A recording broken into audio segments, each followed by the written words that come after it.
Well, it was a gorgeous, crisp start to the fall season. Here's a look at a chopper taking off on Seymour Mountain into a lovely mix of sun and cloud, crisp temperatures as well, around 8 or 9 for most of Metro Vancouver. Looking at a mainly dry day, but we are catching a few showers to the north and west of the city.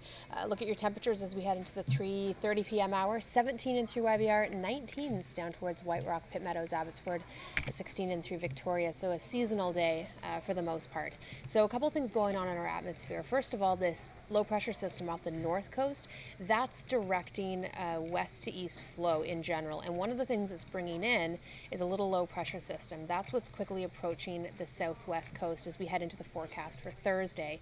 Something ahead of that system, though, we're already seeing showers moving across Vancouver Island and even parts of downtown Vancouver. Let's pause this right now. And you can see there are a few showers making their way into North Van.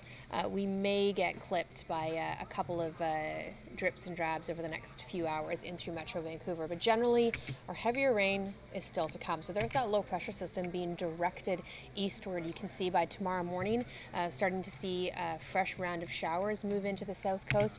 The heavy stuff, though, moves as that frontal boundary. You can really see this sort of line in the forecast rainfall, and that's what is moving into our south coast, bringing a gusty and wet Thursday afternoon into Friday. As for timing, again, we'll see things dry out through the overnight, but then tomorrow morning showers are back. Mid-morning towards afternoon, you can see the yellows and the dark greens track some from northwest to southeast. That's the heavier rain, and in fact, there is a special weather statement out. Let me just get that ready for you to read you what's going on. Howe Sound and Whistler. Watch as I take you through the accumulated rainfall.